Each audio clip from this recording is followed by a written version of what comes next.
సాయంకాలం మన ధ్యానం కొరకై దేవుని వాక్యంలో నుంచి కొరింథీయులు రాసిన మొదటి పత్రిక 15వ అధ్యాయము తీసుకుందాం.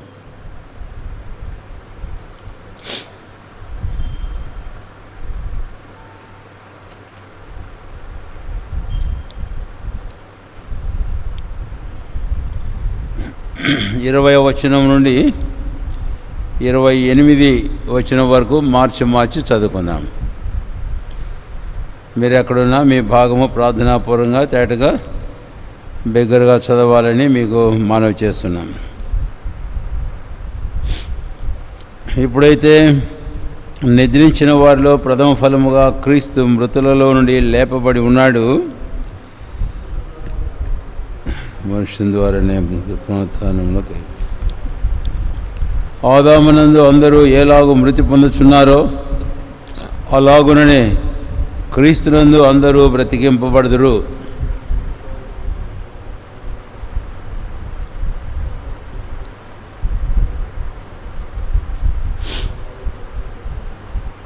అటు తరువాత గమనించని జాగ్రత్తగా, అటు తరువాత ఆయన సమస్తమైన ఆధిపత్యమును సమస్తమైన అధికారమును బలమును కొట్టివేసి తన తండ్రి అయిన దేవునికి రాజ్యము అప్పగించును. అప్పుడు అంతము వచ్చును.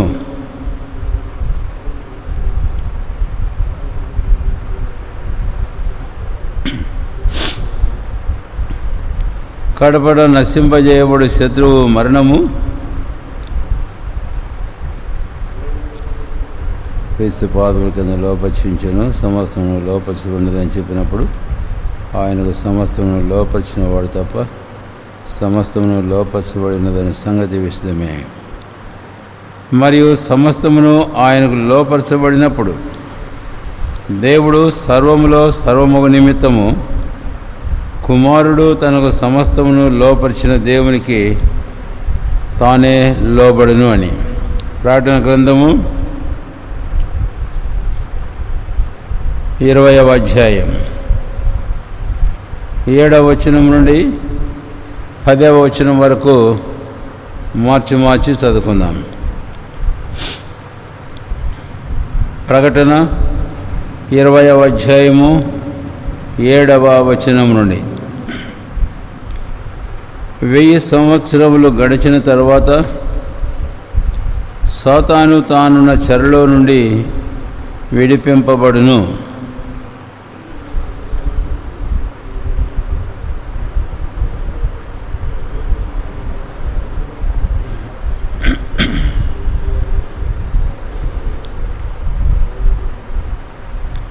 వారు భూమి అందంతటా వ్యాపించి పరిశుద్ధుల శిబిరమును ప్రియమైన పట్టణమును ముట్టడి వేయగా పరలోకము నుండి అగ్ని దిగివచ్చి వారిని దహించెను.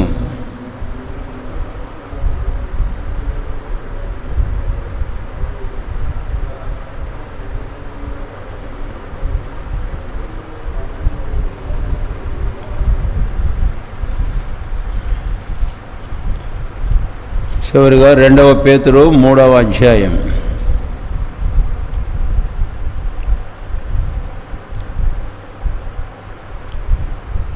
అందరము కలిసి 7వ వచనం చదువుకుందాం.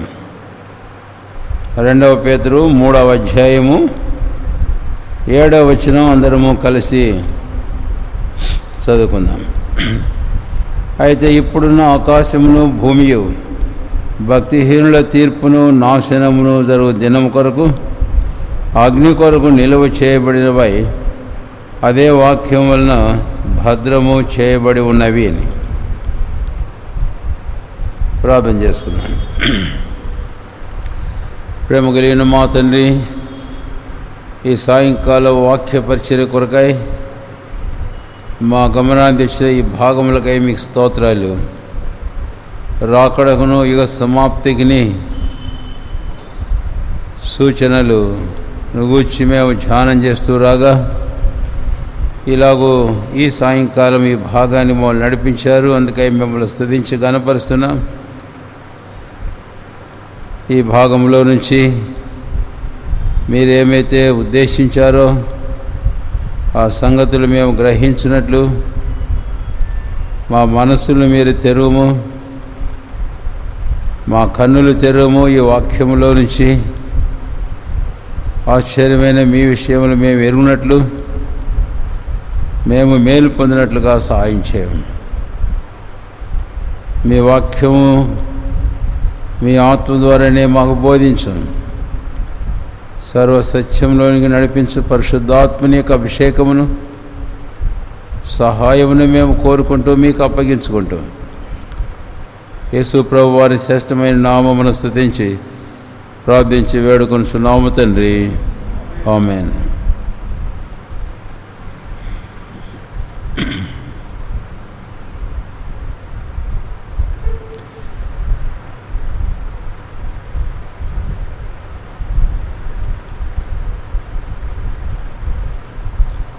మనం చదివిన ఈ భాగాలలో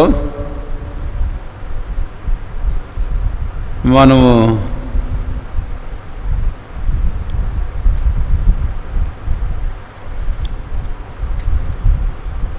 ఇప్పుడున్న ఈ భూమి,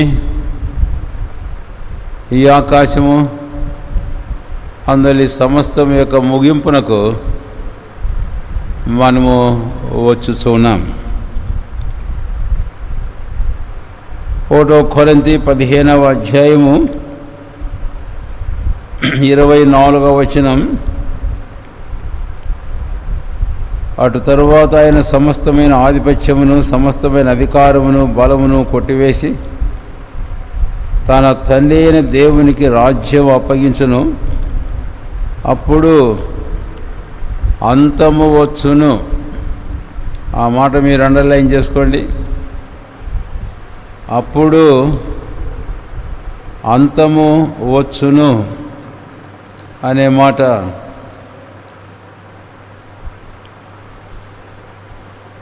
కనుక మనము ఈ వాక్య పరిచర్య ప్రారంభించింది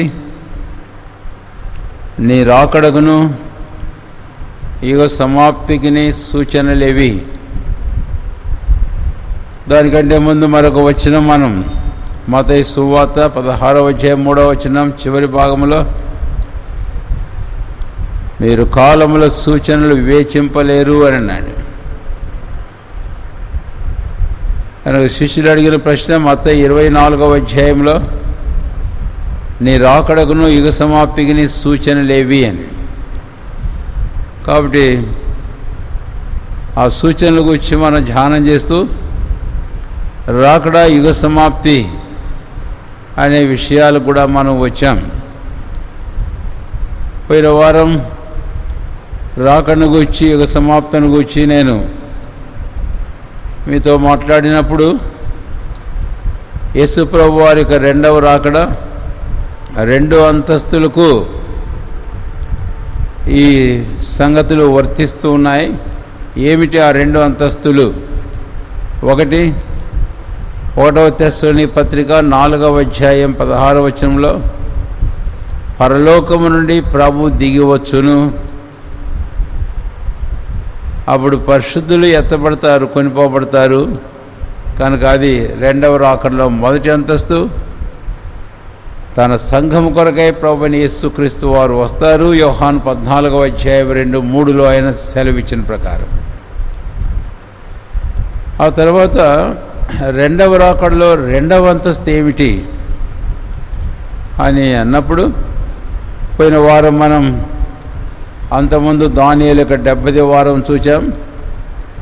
పోయిన వారం మనం హార్మెగెద్దోన్ అనే యుద్ధాన్ని చూచాం. ఆ 70వ వారము 7 సంవత్సరాల కాలంలో ముగింపులో హార్మెగెద్దోన్ యుద్ధం. అది మన ప్రభువైన యేసుక్రీస్తు వారు తన పరిశుద్ధులందరితో కూడా జకరియా 14వ అధ్యాయం 5వ వచనం ప్రకారం, ప్రకటన గ్రంథం 1వ అధ్యాయము 7వ వచనం ప్రకారం ఆయన భూమి మీదికి దిగి రావటం, రాజులకు రాజుగా, ప్రభువులకు ప్రభువుగా. కనుక అది 2వ రాకడలోని 2వ అంతస్తు. కాబట్టి మొదటి అంతస్తుకు రెండవ అంతస్తుకు మధ్య వ్యవధి దాదాపు 7 సంవత్సరముల కాలము. ఆ 7 సంవత్సరములు క్రీస్తు విరోధి పరిపాలనని, దానియేలు యొక్క 70వ వారమని మనము పోయిన పర్యాయం కాకుండా అంతకుముందు గురువారం ధ్యానం చేశాం. పోయిన గురువారంలో రెండవ రాకడలోని 2వ అంతస్తు భూమి మీదకి యేసుప్రభు వారు రావడం, ఆ తర్వాత అదే హార్మెగిద్దోన్ అనే యుద్ధం, అప్పుడు అంతం వచ్చును, యుగ సమాప్తి అనే విషయాన్ని మనం తలంచాం. ఇప్పుడు రెండవ రాకడలో 2 అంతస్తులు మీకు జ్ఞాపం చేశాను. అయితే నీ రాకడకును యుగ సమాప్తిగా మరొక మాట ఉంది కదా, యుగ సమాప్తి ఏమిటి? ఆ విషయం కూడా పోయిన వారం నేను జ్ఞాపం చేశాను. యుగ సమాప్తి ఈరోజు మనమున్నటువంటి ఈ యుగం, ఇది కృపాయుగం అనేది వాక్యంలో మనం చూస్తాం. కనుక 7 ఏజెస్, ఇది మరి 6వ యుగం, కృపాయుగం, లేకపోతే సంఘకాలము అని మనం అంటున్నాం. కాబట్టి ఈ యుగ సమాప్తి, కృపాయుగం సమాప్తి అనేది ఎప్పుడు అనంటే ఆ యేసుప్రభు రెండవ రాకడలో మొదటి అంతస్తుగా ఆయన మధ్యాకాశానికి వచ్చినప్పుడు ఈ సంఘకాలం సమాప్తమవుతుంది అని. అది ఒకటి. అయితే అదే సమయంలో మరి 7వ యుగం అనేది ప్రారంభం కాకముందు ఇంకా 7 సంవత్సరాలు ఉంటున్నాయని ఇందాక యేసయ్య రెండవ రాకడలోని 2 అంతస్తులు మధ్య వ్యవధిని చెప్పుకున్నాం కదా. మరి ఆ 7 సంవత్సరాలు పూర్తి కావాలి కదా. అవును, కరెక్టే. అందుకనే ఆ 7 సంవత్సరాల కాలంలో కూడా రక్షణ పొందే అనేకులు ఉంటారు. అప్పుడు నేను సంఘకాలము కాదు, ఈ కృపాయుగం పూర్తి అవుతుంది అని, ఈ యుగం పూర్తి అవుతుంది అని. కాబట్టి దీనికి 2 మాటలు మీకు జ్ఞాపం చేస్తున్నాను. యేసుప్రభు వారు రెండవ రాకలో మొదటి అంతస్తుగా మధ్యాకాశానికి వచ్చినప్పుడు సంఘకాలం సంపూర్తి అవుతుంది, సంఘం ఎత్తబడుతుంది. అయితే ఈ 6వ యుగం ఉందే, ఇది పూర్తి కావడానికి మరికొన్ని సంవత్సరాలు ఉన్నాయి. అది 7 సంవత్సరాల కాలం. అప్పుడు ఈ యుగం సంపూర్తి కాబోతుంది. కాబట్టి నీ రాకడకును యుగ సమాప్తికి సూచనలేవి అని అన్నప్పుడు ప్రియులారా, యేసుప్రభు రాకడ రెండవ రాకడలో 2 అంతస్తులు గుర్తుంచుకోవాలి. ఆ తర్వాత సంఘకాలం పూర్తి కావడం, ఈ యుగం సంపూర్తి కావడం, యుగ సమాప్తి కావడం అనేది మీరు గుర్తుంచుకోవాలని మనవి చేస్తున్నాను. సరే, ఇప్పుడు ఈ 7 సంవత్సరాల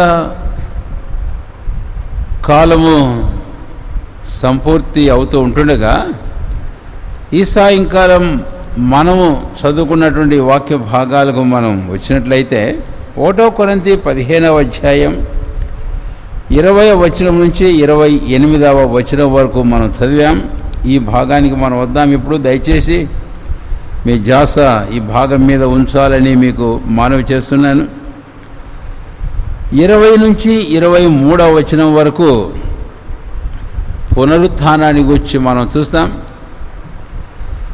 దయచేసి ఈ విషయం కూడా జాగ్రత్తగా గమనించాలి. పునరుత్థానంలో క్రీస్తు ప్రభు ప్రథమ ఫలము, ఆయనతో కూడా ఆయన లేచిన తర్వాత కొంతమంది లేచారు. ప్రథమ ఫలము తర్వాత 23వ వచనానికి మనం వస్తే, ప్రతి వాడును తన వరుసలోనే బ్రతికింపబడతారు. ఎవరు వారు? చివరి భాగం, ఆయన వారు బ్రతికింపబడతారు. వారెప్పుడు అంటే క్రీస్తు వచ్చినప్పుడు. ఆ మాట గమనించండి. ప్రథమ ఫలము క్రీస్తు, తర్వాత క్రీస్తు వచ్చినప్పుడు ఆయన వారు బ్రతికింపబడతారు. ఇందాక మనం క్రీస్తు వచ్చినప్పుడు అని అంటే యేసు ప్రభు వారి యొక్క రెండవ రాకడ. అయితే చాలా పర్యాయములు మన దృష్టి ఆలోచన అంతా యేసు ప్రభు వారి యొక్క రెండవ రాకడ మొదటి అంతస్తులోనే క్రీస్తు వచ్చినప్పుడు ఆయన వారు బ్రతికింపబడతారు అని మనం అనుకొని అక్కడే ఆగిపోతాం. అక్కడ ఆగిపోకూడదు, మనం ఇంకా 7 ఏళ్ళు ముందుకు పోవాలి. అందుకనే ఈ పునరుత్థానంలో కూడా ఇక్కడ వరుసను మనం చూస్తాం. పౌలు అపోస్తలుడు అందుకే అన్నాడు ఆయన 23వ వచనంలో, ప్రతివాడును తన వరుసలోనే బ్రతికింపబడతారు. అంటే సంఘము క్రీస్తునందుండి మృతులందిన విశ్వాసులైన వారందరూ సంఘకాలం సంపూర్తి అయినప్పుడు వారందరూ బ్రతుకుతారు. అందుకనే ఈ పునరుత్థానానికి కూడా 2 పేర్లు మనం వాడాం. ఒకటి క్రీస్తు ప్రథమ ఫలం అయితే, ఇక్కడ సంఘము పంట పునరుత్థానము అని. అయితే పంటతోటి పూర్తి కాలేదు పునరుత్థానం, ఇంకా ఉంది. అందుకే దాన్ని పరిగ పునరుత్థానము అని అన్నాం. పరిగ పునరుత్థానం అని. కాబట్టి ప్రథమ ఫలం క్రీస్తు, ఆ తర్వాత పంట పునరుత్థానం, ప్రథమ ఫలముల పునరుత్థానం క్రీస్తు, పంట పునరుత్థానం సంఘం, పరిగ పునరుత్థానం 7 సంవత్సరముల శ్రమకాలపు విశ్వాసులు అని. అది దానియేలు యొక్క 70వ వారపు విశ్వాసులు అని. మీకు ప్రశ్న వస్తుందేమో, అప్పుడు కూడా రక్షణ పొందుతారా అని. అందుకే మీకు ఒక వాక్యం జ్ఞాపం చేస్తున్నాను. ప్రకటన గ్రంథము 7వ అధ్యాయంలో మనం గమనించినట్లయితే అక్కడ 9, 10 వచనాలలో మనం చూస్తాం. అటు తరువాత నేను చూడగా, ఇదిగో ప్రతి జనములో నుండి, ప్రతి వంశములో నుండి, ప్రజల్లో నుండి, ఆయా భాషలు మాట్లాడు వారిలో నుండి వచ్చి ఎవడనూ లెక్కింపజాలి ఒక గొప్ప సమూహము కనబడను. వారు తెల్లని వస్త్రములు ధరించుకున్న వారై ఖర్జూర మట్టలు చేత పట్టుకొని సింహాసనం ఎటును గొర్రెపిల్ల ఎదుట నిలబడి, సింహాసనాసీనుడైన మా దేవునికి నీ గొర్రెపిల్లకును మా రక్షణకై స్తోత్రమని మహాశబ్దంతో ఎలుగెత్తి చెప్పి, వీరండి శ్రమకాల విశ్వాసులు. పైన 1వ వచనం నుంచి చూస్తే ఇశ్రాయేల్లో నుంచి రక్షణ పొందినవారు.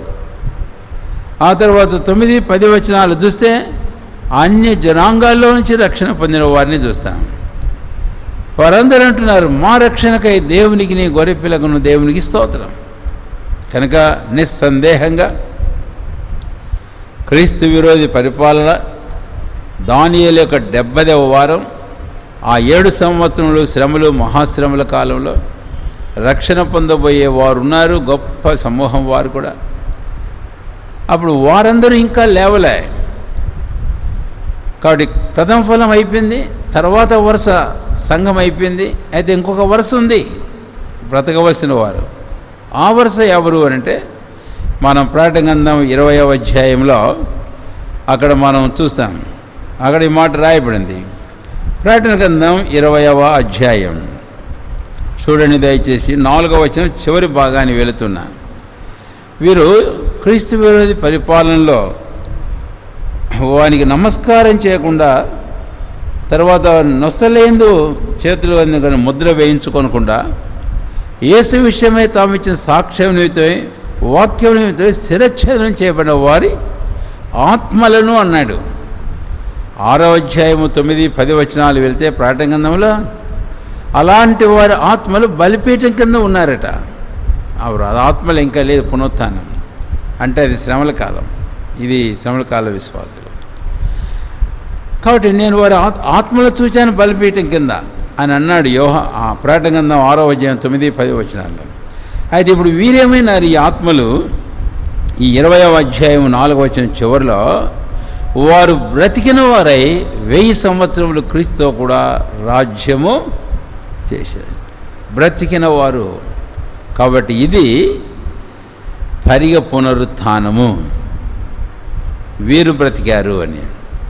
కాబట్టి ఈ దానియేలు 70వ వారం, క్రీస్తు విరోధి 7 సంవత్సరాల పరిపాలన, శ్రమలు, మహాశ్రమల కాలం ఒక 7 సంవత్సరాలలో రక్షణ పొందేవారు ఇశ్రాయేల్లోంచి కాక అన్యుల్లోంచి అనేకులు ఉన్నారు.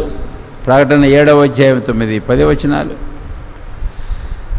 వారు దేవుని వాక్యం బట్టి వారిచ్చిన సాక్ష్యాన్ని బట్టి వధించబడిన వారై వారు బలిపీఠం కింద ఉన్నారు. ప్రకటన గ్రంథం 6వ అధ్యాయం 9-10 వచనాలు అవి ఆత్మలే. ఇప్పుడు 20వ అధ్యాయం 4వ వచనంలో వారు బ్రతికారు, ఇది పునరుత్థానం యొక్క ముగింపు అని.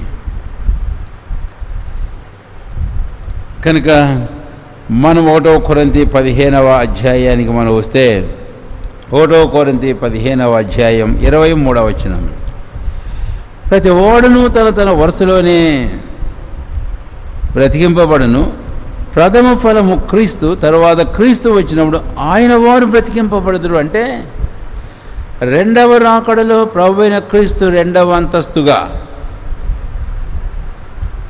ఆయన రాజులకు రాజుగా ప్రభువులు ప్రభుగా, ప్రకటన 1:7 ప్రకారం, జకరియా 14వ అధ్యాయము 5వ వచనం ప్రకారం పరిశుద్ధులందరితో కూడా ఆయన భూమి మీదకి దిగి వచ్చినప్పుడు ఈ పునరుత్థానం జరుగుతోంది. ఇందాక 20వ అధ్యాయం ప్రకటన గ్రంథం 4వ వచనంలో మనం చూసిన పునరుత్థానం. కాబట్టి ఇప్పుడు నేను ఒక మాట జ్ఞాపం చేస్తున్నాను. పునరుత్థానంలో కూడా 2 అంతస్తులు. యేసు ప్రభు యొక్క రెండవ రాకడలో ఎలాగో 2 అంతస్తులో, పునరుత్థానంలో కూడా 2 అంతస్తులు మనం చూస్తాం.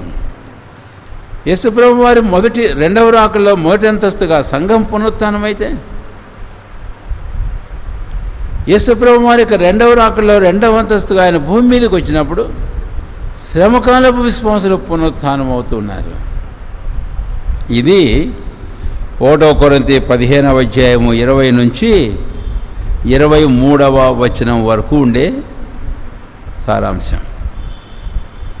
ఇప్పుడు మనం ఇక ముందుకు వెళ్దాం. 24వ వచనం జ్ఞాపం చేసి చదువుతున్నాను. అటు తరువాత, దయచేసి ఆ మాట గమనించండి, ఆ మాట కూడా మీ ఆ పదం అండర్లైన్ చేసుకోవడం మంచిదే.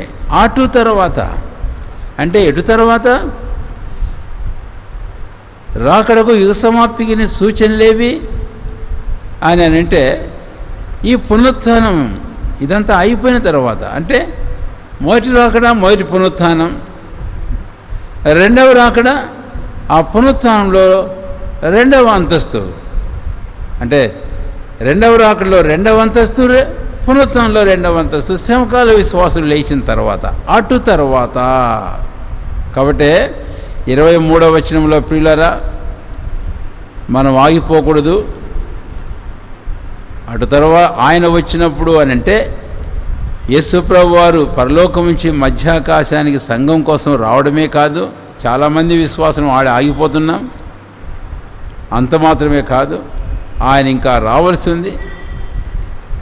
ఆయన వచ్చినప్పుడు అన్నప్పుడు రెండవ రాకడలో 2వ అంతస్తుగా యేసే భూమి మీదకి వచ్చినప్పుడు ఆయన వారందరూ బ్రతికించబడతారు. కాబట్టి ఆయన వారిలో సంఘమే కాదు, ఆయన వారు అనబడిన వారిలో శ్రమకాల విశ్వాసులు కూడా ఉన్నారు.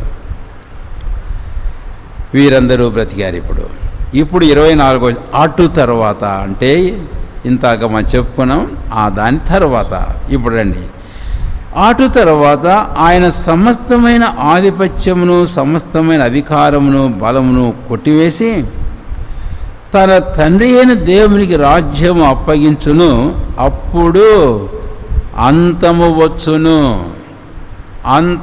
అప్పుడు అంతం వచ్చుననే మాట కింద కూడా అండర్లైన్ చేసుకోండి. రాకడకును యుగ సమాప్తి అంతానికి సూచనలేవి అని. కానీ ఈ 24వ వచనం మనం ధ్యానం చేయకముందు 25వ వచనం నుంచి 27వ వచనం వరకు మనం వెళ్ళాలి, లేక ముఖ్యంగా 25, 26 వచనాలకు మనం వెళ్ళాలి. 24వ వచనం ముందుగా ఉన్నా 25, 26 వచనాల తర్వాతనే 24వ వచనం యొక్క నెరవేర్పు అనేది జరుగుతుంది అని. అందుకని 25వ వచనానికి వద్దాం. అటు తర్వాత అంతం వచ్చును అన్నాక 25వ వచనం ఇప్పుడు వినండి జాగ్రత్తగా. ఎందుకనగా తన శత్రువులందరినీ తన పాదముల కింద ఉంచు వరకు ఆయన రాజ్య పరిపాలన చేయుచుండవలెను. విన్నారా ఈ మాట? 25వ వచనం. ఎందుకనగా తన శత్రువులనందరినీ తన పాదముల క్రింద ఉంచు వరకు ఆయన రాజ్య పరిపాలన చేయుచుండవలను. అంటే అంతానికి ముందు 15వ అధ్యాయము 24వ వచనంలో అటు తరువాత అంతం వచ్చును అని చెప్పిన ఈ అంతానికి ముందు యేసు ప్రభువు వారు రాజ్య పరిపాలన చేయాలి. విన్నారా మాట? అది 25. ఎందుకనగా తన శత్రువులందరినీ తన పాదముల కింద ఉంచే వరకు ఆయన రాజ్య పరిపాలన చేయుచుండవలను. ఇది మనల్ని ఎక్కడికి తీసుకుని పోతుంది అని అంటే, దానియేలు యొక్క 70వ వారం సంపూర్తి కాగా, హార్మెగెద్దోను యుద్ధం పూర్తి కాగా, ప్రకటన గ్రంథం 19వ అధ్యాయం ప్రభువైన యేసుక్రీస్తు వారు రాజ్యస్థాపనం కోసం ఆయన వచ్చినప్పుడు క్రీస్తు విరోధిని ఆయన నోటి ఊపిరి చేత నాశనం చేసి ఆయన 1000 ఏళ్ల పరిపాలన ప్రారంభిస్తాడు అని. కాబట్టి ఇప్పుడు మీరు దయచేసి గమనించండి, 23వ వచనానికి కనెక్షన్ ఏంటి అని అంటే 25వ వచనం. అటు తర్వాత ఆయన వారు బ్రతికింపబడుదురు అని నేను ఇందాక క్లియర్గా అని చెప్పాను. 7 సంవత్సరాలు విశ్వాసులు కూడా ఆయన వారు బ్రతికించబడాలని. అది అయిపోగానే దాని కనెక్షన్ ఏంటి అని అంటే 25వ వచనం. 25వ వచనంలో ఏమింది అని అంటే, యేసు ప్రభువు వారు రాజ్య పరిపాలన చేయించు ఉండాలి. అవును. కాబట్టి 23వ వచనం పునరుత్థానం, 2వ రాకలో 2వ అంతస్తుగా భూమి మీదకి వచ్చాడు యేసయ్య. క్రీస్తు విరోధి నాశనం అయ్యాడు. ఆ తర్వాత ఈ లోకరాజ్యములన్నీ మన ప్రభు రాజ్యమైనాయి. ఇప్పుడు ప్రభు అయిన యేసుక్రీస్తు వారు రాజ్యపాలన చేయాలి. అది 1000 ఏళ్ల పరిపాలన అని. కనుక 23వ వచనానికి కనెక్షన్ ఏంటి అంటే 25వ వచనం, 24 కాదు, 24 తర్వాత వస్తుంది. కనుక మళ్ళీ 25వ వచనం చదువుతున్నాను. ఎందుకనగా తన శత్రువులందరినీ తన పాదముల కింద ఉంచు వరకు ఆయన రాజ్య పరిపాలన చేయుచూ ఉండవలెను. ఇంకా ఎవరండి శత్రువులు? దయచేసి బాగా గమనించండి. ఇప్పుడు నేను మరొక వాక్యం జ్ఞాపం చేస్తున్నాను. దీనికంటే మనం వెనక్కి వెళ్తున్నాం. దావీదు కీర్తనాకారుడు 110వ కీర్తనలో ఏమన్నాడు అని అంటే, ప్రభు నా ప్రభుతో ఇలాగ సెలవిచ్చాడట. ఏమని సెలవిచ్చాడు? 110వ కీర్తన 1వ వచనం. ప్రభువు నా ప్రభుతో సెలవిచ్చిన వాక్కు, నేను నీ శత్రువులను నీ పాదములకు పీఠముగా చేయ వరకు నా కుడి పార్శ్వమున కూర్చుండుము.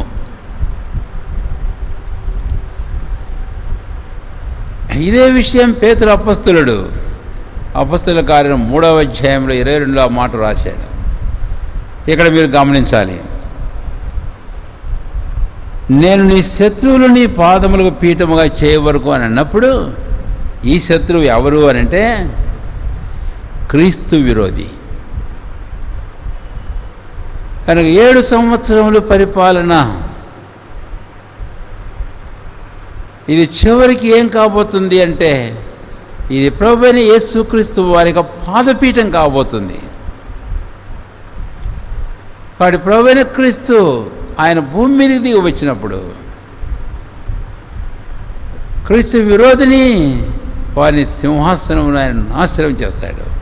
అంతవరకు పరలోక నివాసి అంటే ఇప్పుడు యేసయ్య పరలోక నివాసి ఉన్నాడు. మధ్యాకాశానికి వస్తాడు కదా, భూమి మీదకి రాడు. అయితే పరలోక నివాసి అయిన ఆ ప్రభు భూమి మీదకి వచ్చినప్పుడు ఏం జరుగుతుందంటే ఈ 110వ కీర్తన 1వ వచనం నెరవేర్పు జరుగుతుంది. అదే మనం ప్రకటన గ్రంథం 19వ అధ్యాయంలోనూ మనం చూసాం. అయితే ఇప్పుడు ఈ 15వ అధ్యాయము 1వ కొరింథీ 26వ వచనం, కడపడ నశింపజేయబడి శత్రువు. 25వ వచనం, ఎందుకనగా తన శత్రువులందరినీ తన పాదముల కింద ఉంచు వరకు. మరి ఇదేంటిది? కన్ఫ్యూజ్ కాకండి దయచేసి. 110వ కీర్తన 1వ వచనం ఏమిటి అనంటే, 7 సంవత్సరాల క్రీస్తు విరోధి పాలన సంపూర్తి అయినప్పుడు యేసుప్రభు వారు ఆయన మేఘానుడై భూమి మీదకి దిగి వచ్చినప్పుడు తండ్రి అయిన దేవుడు తన కుమారునితో సెలవిచ్చినట్లు శత్రువులను తన పాదపీఠంగా చేశాడు. వారు సమూల నాశనం అవుతున్నారు. అప్పుడు ప్రభువైన యేసుక్రీస్తు వారు రాజ్యపాలన చేస్తున్నాడు. అయితే రాజ్యపాలన చేశాడు 1 కొరింథీ 15:25. అయితే 26వ వచనంలో 25వ వచనంలో శత్రువులందరినీ తన పాదం క్రింద ఉంచాలంటే ఇంకా అంతవరకు ఆయన రాజ్య పరిపాలన చేయుచుండాలా. అంటే 1000 ఏళ్ళ రాజ్య పరిపాలన చేసేటప్పుడు ఇంకా శత్రువులు ఉన్నారా? అది మీకు ప్రశ్న. అది మీరు ఆలోచించాలి. మనం అనుకునేది ఏంటంటే క్రీస్తు విరోధి నాశనం కావడంతో శత్రువులు నశించారనుకుంటాం. కాదు, ఇంకా ఉంది. యుగ సమాప్తికి ఇంకా టైం ఉంది. ఆ యుగం ఏంటో నేను ఇప్పుడు జ్ఞాపం చేస్తాను. అంతవరకు యేసుప్రభు రాజ్యపాలన చేయించు ఉండాలి. అంటే ఎప్పుడు చేశాడండి యేసుప్రభు రాజ్యపాలన? ఇందాక మనం చెప్పుకున్నాం కదా, 1000 ఏళ్ళ పాలనే ఆ రాజ్యపాలన. 1000 ఏళ్ళు అని అన్నప్పుడు ఇది 7వ యుగం, ఇది పరిపూర్ణ యుగం. ఇది ప్రభువైన క్రీస్తు 1000 ఏళ్ళ పరిపాలన. పాత కొత్త నిబంధనలు ఇందులో గురించి ఎన్నో సాక్ష్యాధారాలు ఉన్నాయి మనకు. కనుక ఈ 1000 ఏళ్ళు ప్రభువైన యేసుక్రీస్తు వారు రాజ్య పరిపాలన చేస్తూ ఉంటాడు. అప్పుడు ఎవరున్నారట? 25, 26 వచనాలలో తన శత్రువులందరినీ తన పాదము కింద ఉంచు వరకు ఆయన రాజ్య పరిపాలన చేయాలి. 1000 ఏళ్ళు రాజ్య పరిపాలన చేయాలి. కానీ శత్రువులు ఉన్నారు, ఇంకా వారందరినీ ఇంకా తన పాదముల కింద ఉంచాలి. ఈ సందర్భం ఏమిటి? 26వ వచనానికి మనం వెళితే, కడపట నశింపజేయబడి శత్రువు ఉన్నారు. అంటే ది అల్టిమేట్ ఎనిమీ వాడున్నాడు, ఇంకా కడపట నశింపజేయబడి శత్రువు. కనుక శత్రువులు ఉన్నారు. ఆ కడపట నశింపజేయబడి శత్రువు ఉన్నాడు. ఆ శత్రువు పేరు ఏం పేరు అని అంటే మరణము అన్నాడు. ఇక్కడ మీకు బాగానే అర్థం కావాలి. పౌలప్పస్తులు హెబ్రీయులు రాస్తూ 2వ అధ్యాయము 14వ వచనంలో మాట్లాడుతూ, మరణము యొక్క బలము కల అపవాదిని.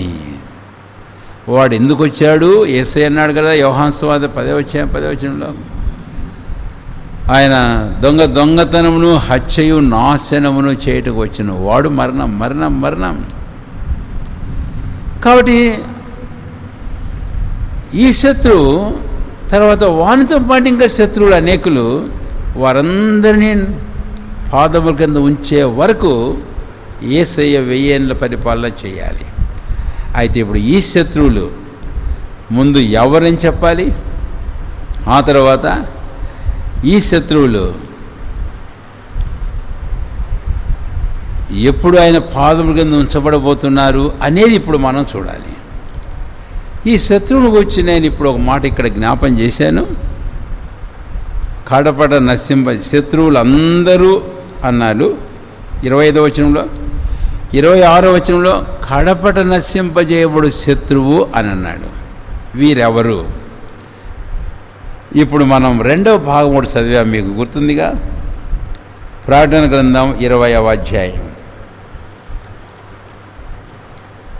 ప్రకటన గ్రంథము 20వ అధ్యాయం 7 నుంచి 10 వరకు మనం చదివాం. ఇక్కడ ఆ శత్రువు ఎవరో మనకు తేటగా ఉంది. 1000 సంవత్సరములు గడిచిన తర్వాత సాతాను తానున్న చెరలో నుండి విడిపింపబడును. భూమి నలుదిశల యందుండు జనములను లెక్కకు సముద్రపు ఇసుకవలే ఉన్న గోగు మాగోగు అను వారిని మోసపరిచి వారిని యుద్ధమునకు పోగు చేయుటకై వాడు బయలుదేరును. ఇప్పుడు ఈ శత్రువుడు ఎవరో మీకు ఇక్కడ తేటగా ఉంది. ఈ 1000 పరిపాలనకు ముందు 110వ కీర్తన 1వ వచనంలో శత్రువులని పాదపీఠంగా చేయ వరకు నీవు నా కుడిపార్శ్వమున కూర్చుండుము అని అన్నాడు. ఆ కుడిపార్శ్వం నుంచి ప్రభు భూమి మీదకి దిగి వచ్చినప్పుడు శత్రువులు నాశనమైనారు. వాడెవడు అంటే క్రీస్తు విరోధి అబద్ధ ప్రవక్త హార్మెగిద్దోను యుద్ధంలో మనం చూసాం. ప్రకటన 19వ అధ్యాయంలో అప్పుడు ఆ క్రూరముఖమును అబద్ధ ప్రవక్తయు పట్టబడి ఇద్దరును అగ్నిగంధకముల గుణంలో పడవేయబడ్డారు. అంతేకాదు హార్మెగిద్దోను యుద్ధానికి వచ్చిన భూలోకపు రాజులందరూ 16వ అధ్యాయము 15వ వచనంలో 14-15 వచనాల్లో 3 కప్పల వంటివి సాతాను త్రిత్వం పంపిన ఆ అపవిత్రాత్మ ద్వారా మోసపరచబడి సమకూర్చబడిన వారందరూ శత్రువులు, వారు నాశనమయ్యారు. అయితే 1000 పరిపాలన చేసిన తర్వాత ఇంకా శత్రువులు ఉన్నారు, వారు నాశనం కావాలి. వారెవరు అని అంటే 20వ అధ్యాయము 7వ వచనం ప్రకారం సాతాను. ప్రభువైన యేసుక్రీస్తు వారు 1000 పరిపాలన ప్రారంభానికి ముందు దానియేలు 70వ వారం 7 సంవత్సరాల క్రీస్తు విరోధి పాలన, శ్రమలు, మహాశ్రమల కాలం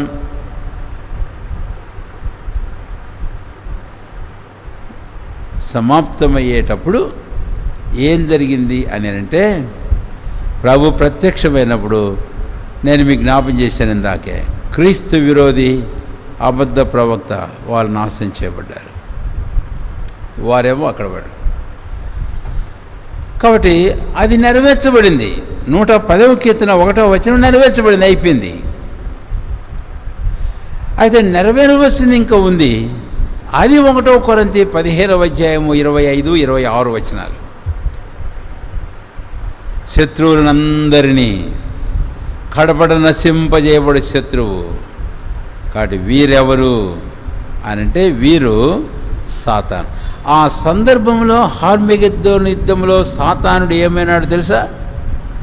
20వ అధ్యాయం 1వ వచనం ప్రకటన గ్రంథంలో పెద్ద సంఖ్యలు చేత పట్టుకుని అగాధం యొక్క తాళపు చెవిగల ఒక దేవదూత పరలోకముండి దిగువచ్చులో చూచిని అతడు ఆది సర్పమును అనగా అపవాదియు సాతానును ఆ ఘటసర్పమును పట్టుకొని 1000 సంవత్సరములు వారిని బంధించి అగాధంలో పడవేశాడు.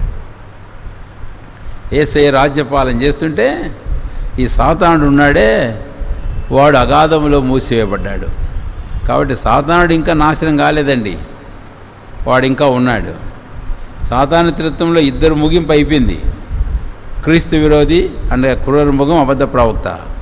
అయితే అసలుడు ఉన్నాడు.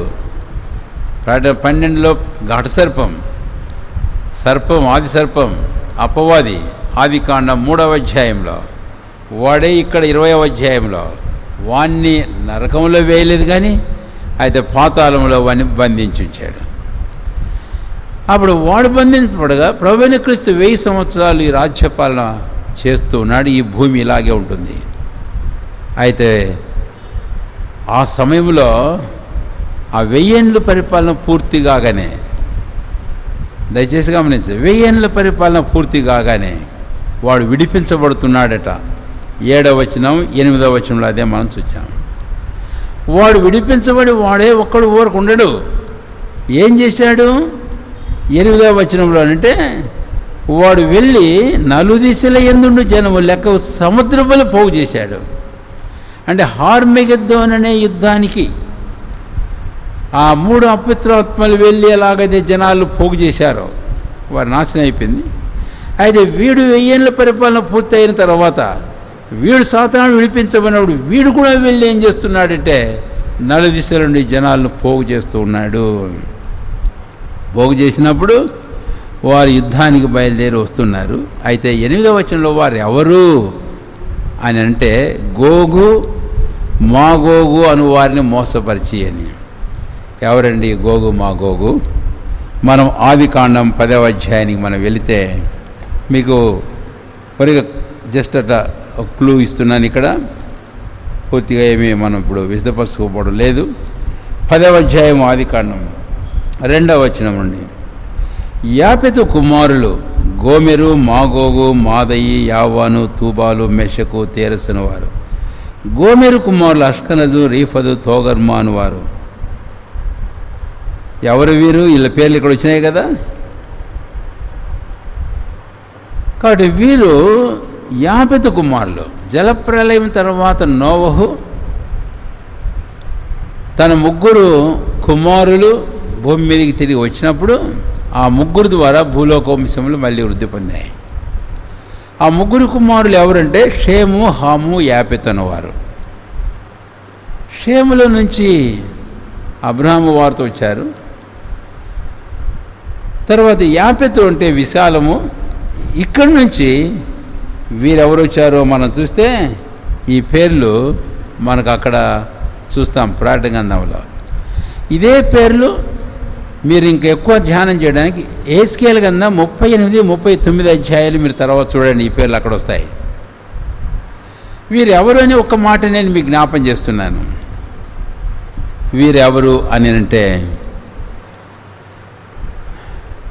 మాగోగు, మాస్కో, రష్యా, రోష్ అని మనం చూస్తాం ఎహెజ్కేలు 37, 38, 39 అధ్యాయాల్లో. కాబట్టి రష్యా, మాస్కో వారితో ఏకీభవించే దేశాలు. వారి అధిపతి పేరు గోగు.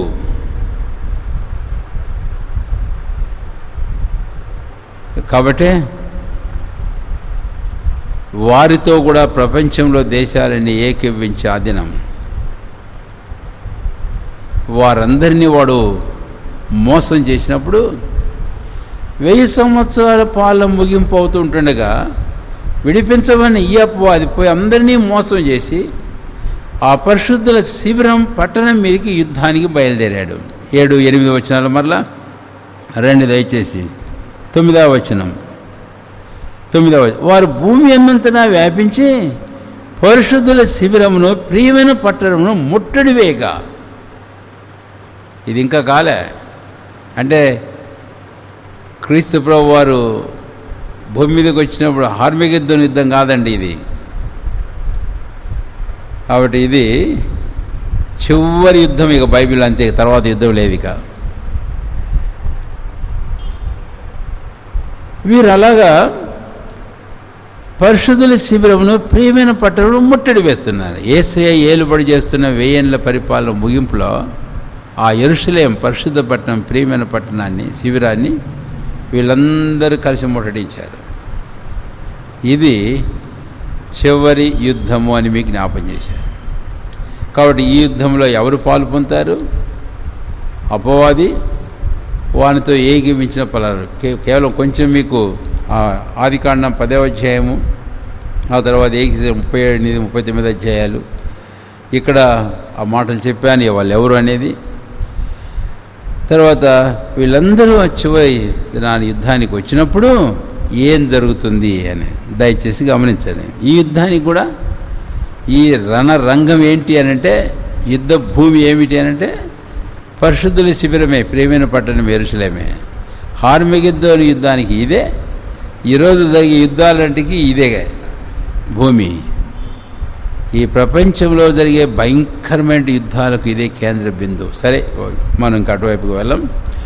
20వ అధ్యాయం ఇప్పుడు రండి దయచేసి. 9వ వచనం.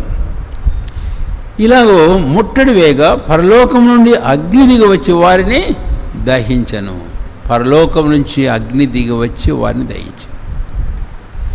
ఈ సందర్భంగా ఇందాక మనం మరొక వచనం అందరం కలిసి చదువుకున్నాం. మనం ప్రారంభంలో 3 భాగాలు చదివాం కదా. 3 భాగంలో 3వ భాగం ఒక్క వచనం అందరం కలిసి చదివాం. అది 2వ పేతురు 3వ అధ్యాయం 7వ వచనం. పేతురు అపొస్తలుడు అన్నాడు, అప్పుడున్న భూమి నీళ్ల చేత ఇదైతే ఇప్పుడున్న ఈ భూమి ఆకాశంలో దేని కొరకు భద్రం చేయబడ్డాయి ఏంటండి? అగ్ని కొరకు భద్రం చేయబడ్డాయి. ఈ అగ్ని ఆజ్ఞే.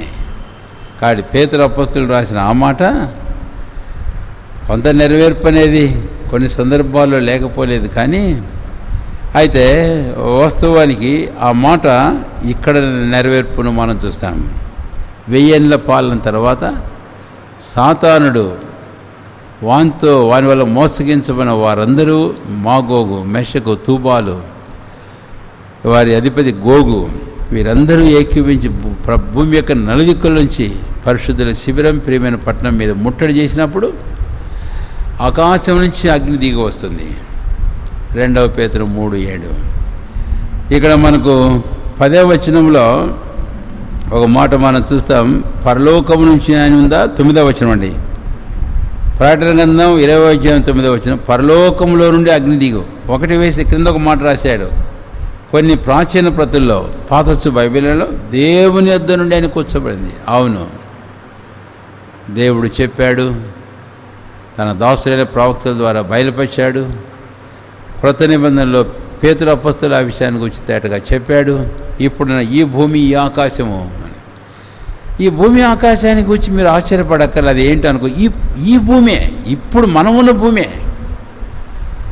7 సంవత్సరాల హార్మిగద్దిన యుద్ధంలో ఇదేం కాలే. యుద్ధం జరిగింది యెరూషలేం కేంద్రంగా. కానీ ఈ భూమి ఆకాశంలో అన్నీ ఇలాగే ఉంటాయి. కానీ 1000 ఏళ్ల పరిపాలనలో మార్పు మనం చూస్తాం. భూమి ఇదంతా ఇలాగా జంతువులు వాటి మార్పును చూస్తాం. కానీ ఈ భూమి ఇదే. ఈరోజు మనం ఇల్లు కట్టుకొని నివాసం చేస్తున్న ఈ భూమే. యెరూషలేంలో ఈరోజు ఏ భూమి అయితే ఉంది ఆ భూమే. కాకపోతే పరిస్థితులు మారుతాయి కానీ భూమి ఆకాశాలే మారవు. 7 ఏళ్ళు ఆ తర్వాత 1000 ఏళ్ళు కూడా ఇదే భూమి ఇదే ఆకాశం. అయితే ఈ చివరి యుద్ధం సాతానుడు తర్వాత మాగోగు వారు వచ్చినప్పుడు పరిశుద్ధుల శిబిరం ప్రియమైన పట్టణం మీద యుద్ధం చేసినప్పుడు, ముట్టడేసినప్పుడు, అప్పుడు పరలోకంలో నుంచి అనగా దేవుని యొద్ద నుంచి అగ్ని దిగి వస్తుంది. ఆ దిగి వచ్చిన అగ్ని వారిని దహించడమే కాదు, ఈ భూమి ఆకాశమును సమస్తమును దహించి వేస్తుంది.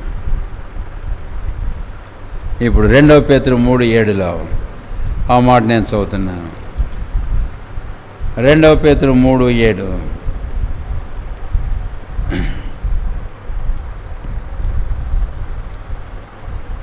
2 పేతురు 3:7. అయితే ఇప్పుడున్న ఆకాశమును భూమియు భక్తిహీనుల తీర్పును, గమనించండి, నాశనమును జరుగు దినము కొరకు, నాశనమును జరుగు దినము అగ్ని కొరకు నిలువ చేయబడినవి, అదే వాక్యం వల్ల భద్రము చేయబడి ఉన్నవి. ఆ తర్వాత ఇప్పుడు రండి క్రిందకు మనం వస్తే 10వ వచనం. ఆ దినమున ఆకాశములు మహాధ్వనితో గతించిపోను, పంచభూతములు మిక్కటమైన వేండముతో లయమైపోను, భూమియు దాని మీద ఉన్న కృత్యములు కాలిపోవును. ఇవన్నీ ఇట్లు లయమైపోను కనుక ఆకాశములు రవులుకొని లయమైపోనట్టు, పంచభూతములు మహావేంద్రముతో కరిగిపోనట్టు, దేవుని దినపు రాకడ కొరకు కనిపెట్టుచు దానిని ఆశతో అపేక్షించుచు. దేవుని దినపు రాకడ. కాబట్టి ఇక్కడ పేతురు అపొస్తలులు మాట అన్నాడు కాబట్టి మీరు అది గుర్తుపెట్టుకోండి. దేవుని దినపు రాకడ అని. నేను దాని గురించి ఇప్పుడు మాట్లాడడం లేదు కానీ, కాబట్టి ఆ దినమే ఆ దేవుని దినపు రాకడిక. అప్పుడు ఏమవుతుంది అంటే ఇవన్నీ పూర్తిగా నాశనం అయిపోయినప్పుడు ఇప్పుడు 13వ వచనం, ఆయనను మనం ఆయన వాగ్దానం బట్టి క్రొత్త ఆకాశముల కొరను క్రొత్త భూమి కొరను కనిపెట్టుచున్నాము. క్రొత్త ఆకాశము క్రొత్త భూమి. మీరు ప్రకటన గ్రంథం 20వ అధ్యాయం మనం ఇందాక ధ్యానం చేస్తూ వచ్చాము. ఆ 20వ అధ్యాయము 10వ వచనంలో అప్పుడు అపవాది ఏమైనాడు అనే విషయానికి దయచేసి రండి. ఇప్పుడు మీరు వారిని మోసపరిచిన అపవాది అగ్ని గంధకములు గుండములో పడవేయబడిను, అచ్చట క్రూర మృగమును అబద్ధ ప్రవక్త ఉన్నారు, వారు యుగములు రాత్రి మొదలు బాధి ఎండ్. అపవాది యొక్క ముగింపు కూడా అయిపోయింది. ఏకీభించి వచ్చిన వారందరూ దహించి వేయబడ్డారు. ఈ భూమి ఆకాశంలో కృత్యములన్నీ కాలిపోయినాయి. ఈడు అపవాది పట్టబడి ఇప్పుడు అగ్ని గంధకులతో మండు గుండంలో వేయబడ్డాడు. ఇది 1000 సంవత్సరాల ముగింపులో. అక్కడ ఆల్రెడీ ఉన్నారు 1000 సంవత్సరాల ముందు ఇద్దరు, క్రీస్తు విరోధి అబద్ధ ప్రవక్త, క్రూరముఖం అబద్ధ ప్రవక్త. ఇప్పుడు వాడు అడిగి విన్నాడు. మత్తయి సువార్త 25వ అధ్యాయంలో యేసు ఒక మాట అన్నాడు. ఏమని? అపవాదికిని వాని దూతలకును సిద్ధపరచబడిన నిత్యాగ్ని, అది నరకం. ఇప్పుడు ఆ 20వ అధ్యాయము ప్రకటన గ్రంథం 11 నుంచి 15 వచనాల వరకు మనం వస్తే కనుక అప్పుడు ధవళ సింహాసనం యొక్క తీర్పు. ఈ తీర్పు ఎవరి తీర్పు అని అంటే పాపుల యొక్క తీర్పు. ఆదాము నుంచి నాటి వరకు ఉండబోయే క్రీస్తునందు విశ్వాసం ఉంచినటువంటి పాపాత్ములందరి యొక్క తీర్పు. వారిని ఏమంటాము అని అంటే కడమ మృతులు అంటాం. 20వ అధ్యాయము ప్రకటన గ్రంథం 5వ వచనం. 1000 సంవత్సరములు గడుచు వరకు కడమ మృతులు బ్రతకలేదు. కడమ మృతులు బ్రతకలేదు. 1000 సంవత్సరాలు గడవాలి.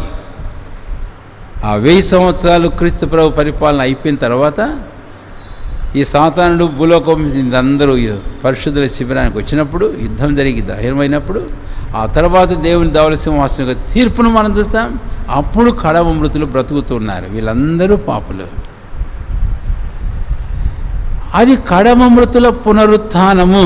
అందుకే 11 నుంచి మీరు చదివితే 15వ వచనం వరకు సముద్రం దానిలో ఉన్న మృతులను, భూమి దానిలో ఉన్న మృతులను, తర్వాత వినండి 13వ వచనం, సముద్రం తనలో ఉన్న మరణమును పాతాళలోకమును వాటి వశమును. మరణమును అనే మాట దయచేసి గమనించండి.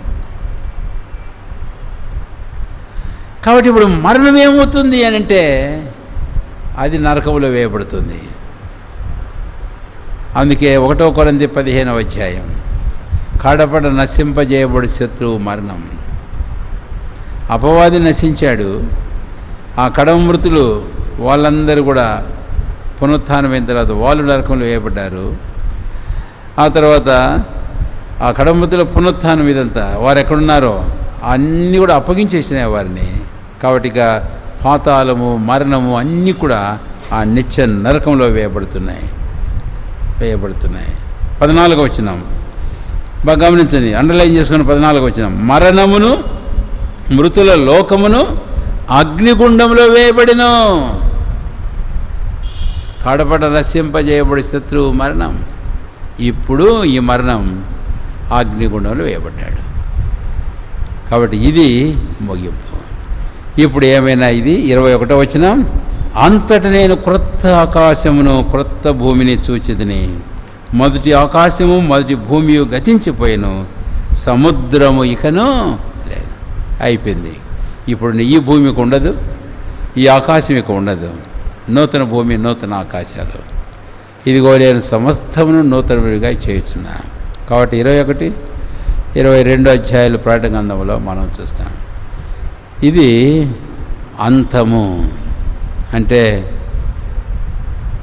ఈ సృష్టి యొక్క అంతం, ఈ భూమి ఆకాశముల యొక్క అంతం. నీ రాకడకును యుగ సమాప్తికి సూచనలేవి అని అన్నప్పుడు,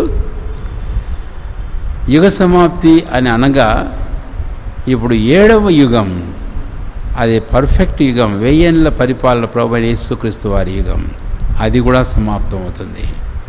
కాబట్టి అంతటితో ఈ 7 యుగాలు పూర్తిగైనాయి. అంతేకాదు నూతన భూమి, నూతన ఆకాశం వచ్చింది. ఇక అదే పరలోకమైన 21వ అధ్యాయంలో మనం కిందకు వెళ్తే మనం చూస్తాం. ఇంకా నేను 21, 22 అధ్యాయాలు మనం వెళ్ళడం లేదు, ఎందుకంటే మన ధ్యానం ప్రకటన గ్రంథానికి వచ్చిన ధ్యానం కాదు ఇది. కనుక రాకడకును యుగ సమాప్తికి సూచనలు ఏవని సూచనలు చెప్పుకుంటూనే ఆయన రాకడ ఏంటి, యుగాల సమాప్తి ఏంటి, ఇప్పుడు ఈ పూర్తి సమాప్తికి ముగింపుకు మనం వచ్చేసాము. ఇంకా లేదు. ఇంకా ఇక్కడి నుంచి ఈటర్నిటీ అంటే నిత్యత్వము అనేది చూస్తాం.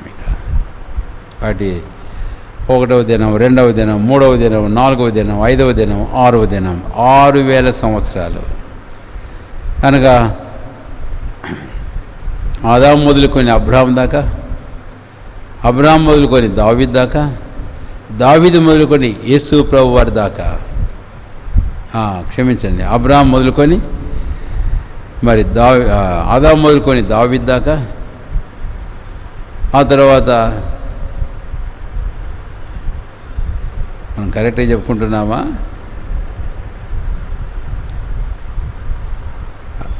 ఆదాము మొదలుకొని అబ్రాహాం దాకా, అబ్రాహాం మొదలుకొని దావీదు దాకా, దావీదు మొదలుకొని యేసుక్రీస్తు దాకా. ఇలాగా మనం చూస్తే ఇప్పుడు 6 దినాలు 6000 సంవత్సరాలు. 2వ పేతులోనే మనం ఇందాక చూసాం 3వ అధ్యాయం. ఒక్క దినం 1000 సంవత్సరములకు లెక్క. కనుకనే 7 దినాలు వారంలో మనం చూస్తాం. లేవికాండం 23వ అధ్యాయం ధ్యానం చేశాం. కాబట్టి ఒక దినం 1000 సంవత్సరాల లెక్క, 6 దినములు 6000 సంవత్సరాలు సంపూర్తి అయిపోతున్నాయి. ఇక 7వ 1000 సంవత్సరం ఉంది, 7వ దినం అది ఆరంభం కావాలి. కనుక అది మనం ఇప్పుడు చూసాము, అది కూడా ముగింపు అయిపోయింది.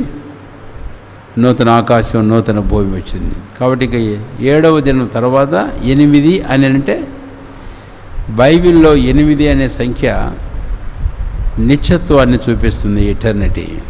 కాబట్టి eternity past and eternity future. గతించిన నిత్యత్వం అక్కడ ఆరంభమై వచ్చింది. అయితే ఇప్పుడు భవిష్యత్తు నిత్యత్వం, ఈ 1000 ఏళ్ల పరిపాలన, ప్రకటన గ్రంథం 20. నేను 3 భాగాలు మీకు జ్ఞాపం చేశాను ఈ సాయంకాలం.